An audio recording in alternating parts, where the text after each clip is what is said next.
Hello everyone, welcome back to আমি আসিফ। আমরা এখন আজকে হলো সদরঘাটে, ঠিক আছে। তো আমাদের পরিগঙ্গা রেস্টুরেন্ট সেটা দেখা যাচ্ছে, এই জায়গায় আপনারা সাউন্ড পাচ্ছেন যে একটা সাইরেন বাজতেছে। আমরা এখন যাচ্ছি হলো বাংলাদেশের এমন একটা পার্টে যে জায়গাটা কোনো ল্যান্ড দিয়ে মানে গাড়ি দিয়ে যাওয়ার কোনো ওয়ে নেই। একমাত্র অপশন হচ্ছে আইদার ফেরি নয়তো লঞ্চ। তো আমরা আপনাদের আজকে নিয়ে যাবো হলো ভোলায়, ঠিক আছে। তো ভোলায় আপনার যাচ্ছে হচ্ছে একটা লঞ্চ দিয়ে। আমরা একটু লেট করে ফেলছি আজকে, এখন বাজে অ্যারাউন্ড রাত 11টা। এই লঞ্চটার নাম হচ্ছে আসা যাওয়া। তো আমরা আসা যাওয়াতে উঠছি। এখানে আসলে কেবিনের ক্রাইসিসও ছিল। তারপর আসলে ব্যাপার হচ্ছে আমাদের বেরোতে লেট হয়ে গেছে, এই কারণে আমরা অন্য কোনো লঞ্চ পাইনি, এটাই পাইছি, এটাই উঠে গেছি। Wow, আচ্ছা। তো আমাদের লঞ্চটা এখনই ছেড়ে দিবে, তার নিচে যে আপনার দেখাতে পারলাম না, আমরা লঞ্চের একদম সামনে পার্টি আছে, এদিকে আছে। এটা হচ্ছে লঞ্চের লাইট, এটা ঘুরায় ঘুরায় ঘুরায় লাইট মারে। আর এটা হচ্ছে আমাদের বুড়িগঙ্গা নদী, যেটা রাত্রে বেলা দেখতে অনেক সুন্দর লাগলেও দিনের বেলা এটা থেকে গন্ধ বের হয়। কিন্তু সমস্যা নেই, আমরা আপনাদের আজকে নিয়ে যাবো ভোলায়। আজকে এই ব্লগটা আপনারা দেখবেন লঞ্চে লঞ্চে ঘোরা দেখাবো আর কি এই ব্লগে। আর নেক্সট ব্লগে আপনাদের ভোলা ঘুরে দেখাবো।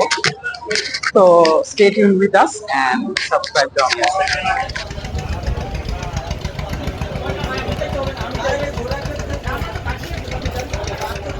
লঞ্চ ছেড়ে দিছি, একটু দেখো। আমরা বাই বাই ঢাকা যাচ্ছি এখন। ঢাকার থেকে এখন আমরা বের হয়ে যাচ্ছি, ঠিক আছে। এখন ঢাকা ঘাট ছেড়ে সদরঘাট থেকে লালকুঠির ঘাটে যাব। এখান থেকে আমরা এখন যাচ্ছি ইলিশা ঘাটে। এই লঞ্চটার নাম আসা যাওয়া। অ্যাপ্রক্সিমেটলি সকাল হয়ে যাবে। আচ্ছা, এটা ইলিশা যাবে নাকি খেয়াঘাট যাবে জানি না, কোন একটা ঘাটে যাবে আর কি। মেবি খেয়াঘাট। আচ্ছা, আমরা সকালবেলা ভোরবেলা যেয়ে পৌঁছাবো। আপনাদের লঞ্চে একটা ট্যুর দিব।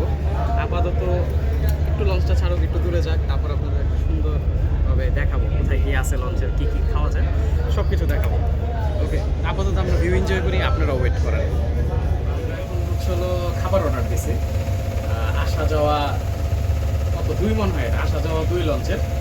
সো আমরা অনেক কিছু অর্ডার দিছি, যা যা ছিল সবই অর্ডার দিছি, এছাড়া কিছু নাই আছে আপাতত। আপনারা মানে বরিশালে যারা ট্রাভেল করেন লঞ্চে, তারা হয়তো জানেন যে লঞ্চের খাবার অনেক মজা হয়।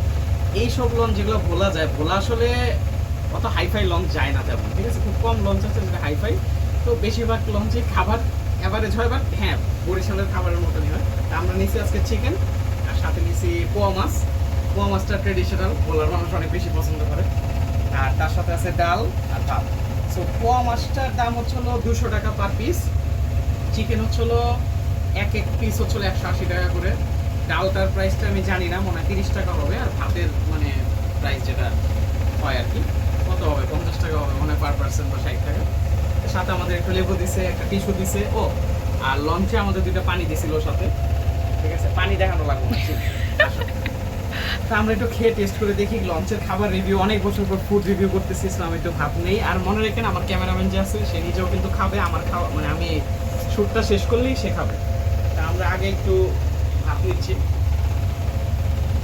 আচ্ছা, লঞ্চের ডাল অনেক স্পেশাল একটা জিনিস, কিন্তু আমি লঞ্চের ডাল খাই না, কারণ এটা দেখতে আমার ভালো লাগে না, ঠিক আছে। আর আমরা আগেই পোয়া মাছটা নিয়ে একটু টেস্ট করবো, কারণ আমার কাছে পোয়া মাছটা অনেক ভালো লাগে। পোয়া মাছের ঝোলটা নেই।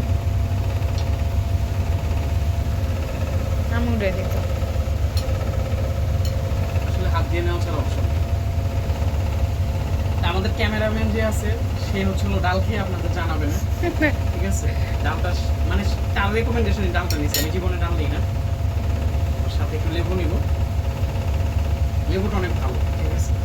আই ডিডন্ট এক্সপেক্ট যে এত ভালো লেবু নিব। লবণ নিলাম।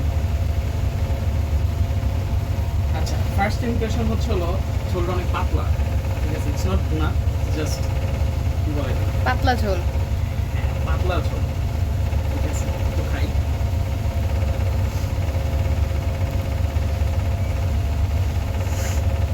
ভালো স্পাইসি না, কিন্তু খারাপ না। একদম লাইট একটা কারি, মানে গ্যাসটা শুরু না খাই। ভালো, ট্রাভেলের জন্য খাবার ভালো। আচ্ছা, মাছটা অনেক ফ্রেশ হওয়ার কথা, কারণ মাছটার এক্সপেকটেশন আমার সবচেয়ে বেশি।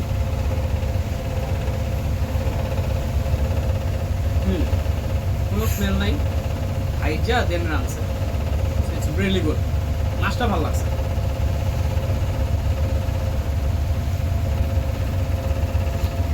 চিকেনটার কথা যদি বলি, আমি আপনাদের জাস্ট টেস্ট করে দেখা দিচ্ছি, পরে আমরা খাবো। এক পিস চিকেন আমি নিই। একটা জিনিস, চিকেনটা অনেক ঠান্ডা, গরম না। একটু ঝোল নিলাম।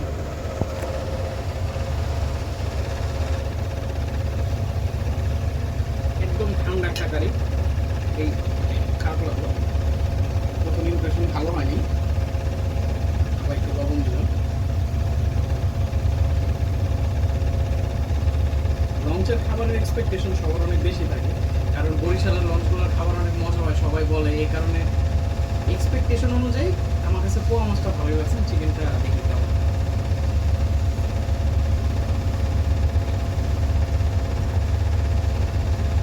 আচ্ছা, এটার ব্যাপার হচ্ছে এটা ঠান্ডা কিন্তু খাইতে অনেক মজা। ফ্লেভারটা, ব্লেন্ডটা ভালো হয়েছে। এটাও পাতলাই, এটা মানে মাংসটা সফট টেন্ডার, খারাপ না, মানে সিদ্ধ হয়েছে। ছিঁড়া যাচ্ছে সোনালি মুরগি, কিন্তু অনেক ঠান্ডা, তো এই জন্যই আসলে মেইন ফ্লেভারটা পাওয়া যাচ্ছে না। যদি একটু গরম হইতে, এটা মাছের চেয়েও ভালো লাগে। মাছটা ফ্রেশ প্লাস একটু গরম, এই জন্য ভালো লাগে। স্মেলই ভালো আসতেছে। হ্যাঁ, স্মেলটাও ভালো আসতেছে। ইউর রাইট, তোমার নাকটা অনেক ভালো। আচ্ছা, যাই হোক, তা আমাদের এখন আমরা ডিনার করি। ডিনার করে আপনাদের লঞ্চটা একটু ঘুরে দেখাবো না। আমাদের এখন বাজে কয়টা? অ্যারাউন্ড 12:30 বাজে। আমাদের যাইতে যাইতে অ্যারাউন্ড ভোর 4টা বা 5টা বাজবে। সো এই পর্যন্ত আপনারা ওয়েট করেন, আপনারা একটু ট্যুর দিব না। আচ্ছা গাইজ, এখন বাজে অ্যারাউন্ড রাত প্রায় 2টা, পৌনে 2টা বাজে। ঠিক আছে, আমি জানি না আপনারা আমার শুনতে পারতেছেন কিনা। এখন ঝড় হইতেছে, অনেকদিন পর লঞ্চ উঠলাম আর আজকেই ঝড় আসছে। আমরা একটু সামনে চলো, আসো আসো, একটু সামনে আসো। হ্যাঁ, ঠেলে উড়াই নিয়ে যেতেছে। সামনে যাওয়া কঠিন হয়ে গেছে। আপনারা কি লেভেলের ধাক্কা দিতেছে আমি দেখি। বাইকের সামনে নিয়ে বন্ধ করা লাগতেছে। একদম এটা কি আকাশের চুটে অবস্থাটা দেখেন খালি। তো আপনাদের একটা লঞ্চ দিতে চাইছিলাম, আর সাথে বৃষ্টি পড়তেছে, পুরা বৃষ্টি যেটা বলে একদম বৃষ্টি পড়তেছে। ঠিক আছে, ঠিক আছে।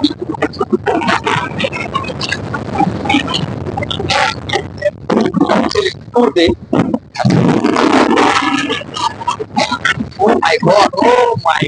আমরা লঞ্চের একদম ভিতর সাইডে আছি। ওই পাশে এতই বাতাস, আর মানে লঞ্চের নিচে যে ডেক আছে, ডেকে আমরা যাওয়ার ট্রাই করছিলাম, বাট পানি ছিটতেছে অনেক ঝড়ের কারণে।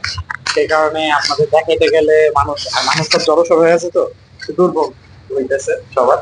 এটা হচ্ছে লঞ্চের ব্যাক পার্টটা, লঞ্চের ওয়াশরুম। এটা আপনাদের ওয়াশরুম ট্যুর দেই একটা, ঠিক আছে? দেখো ওয়াশরুমটা দেখাও। আচ্ছা, লঞ্চে কারেন্ট চলে গেছে, ফ্ল্যাশ অন করো। ও, কারেন্ট এসে পড়ছে, আবার ফ্ল্যাশ অফ করো। আচ্ছা, লঞ্চে কারেন্ট চলে গেছিল, লঞ্চে কারেন্টও বাড়ি বাড়তেছে আপনাদের। আচ্ছা, এই পাশে দিয়ে আমরা উপরে যাবো। এখন উপরে যাবো, একটু দেখাই। ঠিক আছে, 3 তলায়। আচ্ছা, পুরো লঞ্চ অন্ধকার, পুরো হন্টেড একটা লঞ্চ। দেখেন একটু উপরে পুরা অন্ধকার করে দেওয়া হয়েছে, সবকিছু কিছু দেখা যায় না। ফ্ল্যাশটা অন করে দাও। আচ্ছা, এটা হচ্ছে লঞ্চের 2 তলা। এই পাশে কিছু কেবিন আছে, কিন্তু মানুষ ঘুমায় আছে। আমরা লাইট মারবো না দিকে, একটু সামনে আসি। আপনারা দেখতে পারতেছেন কি একটা অবস্থা এই জায়গায়। আর সামনে হচ্ছে আমাদের মানে যে মাস্টার, তার কেবিন লাইট অফ করে দেখেন। আচ্ছা, সামনে আসো। এটা হচ্ছে লঞ্চের একদম সামনে, সবচেয়ে উপরে ফ্লোরের সামনের পার্ট। ঠিক আছে, চালায় লঞ্চ এখান থেকে কন্ট্রোল করে। সামনে আসি, আসো, দেখাও দেখাও। এখানে দেখো কি বাতাসের পতাকাটার দিকে একটু জুম করো। পতাকাটা দেখা যাচ্ছে না? আইকন করো না, আইকন করো না, আইকন করো।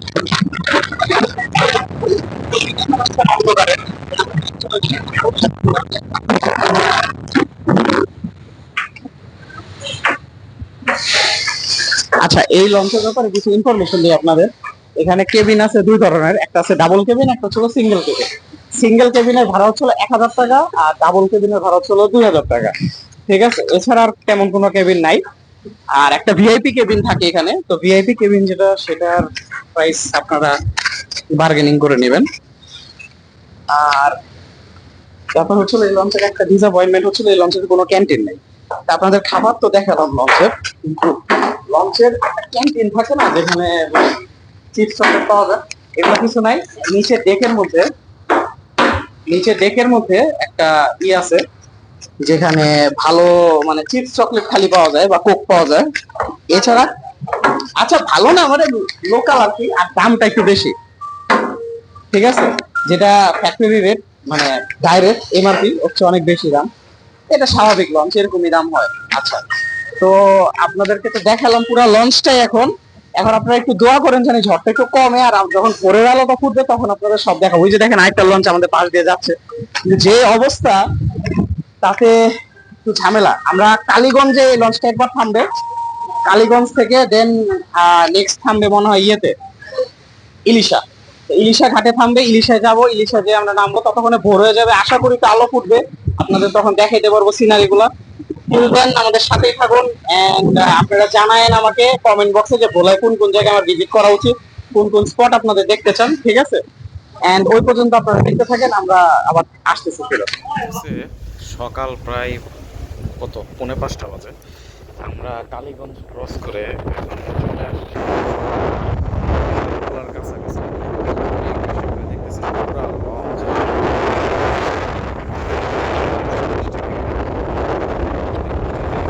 পানি ছিটে আসতেছে, বোঝা যায়। এখন অনেক বৃষ্টি, এখন আস্তে আস্তে ভোর হইতেছে।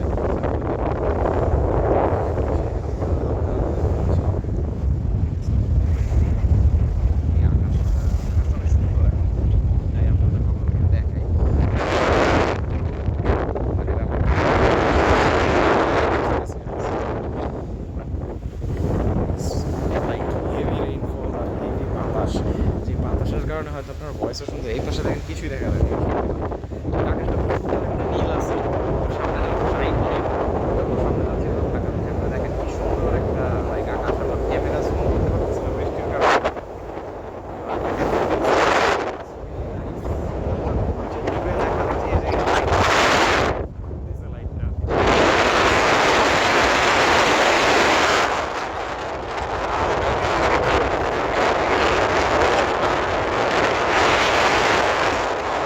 আমি দেখো এখন যে অবস্থা, চিন্তা করতেছি যে বেরোবো কিভাবে, পুরো কাদা হয়ে থাকে। আপনারা দেখেন পুরো পানি, পানি মারতেছে, অনেক খারাপ অবস্থা। আমরা অলরেডি পৌঁছে গেছি, ওই যে দূরে ইলিশা ঘাট দেখা যাচ্ছে, লঞ্চগুলো দাঁড়ায় আছে।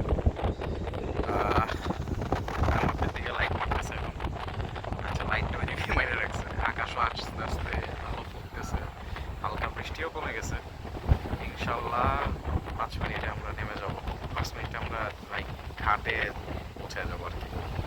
ঘাটটা পুরো শুনশান লাগতেছে, মানুষের নেই, দেখা যাক। তো আমরা অলরেডি পৌঁছে গেছি, বলে একটু দেখা দাও ইলিশা লঞ্চ ঘাটে, আলো ফুটে গেছে,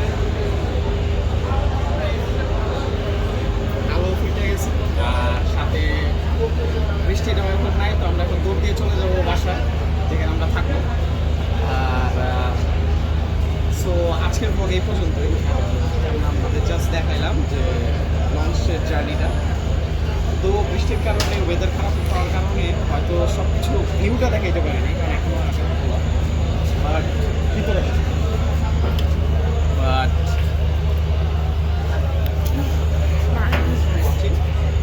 সাবস্ক্রাইব তো আমি আছি। তো আপনাদের সাথে আবার দেখা হবে, ভোলার কিছু ব্লগ করবো আমরা।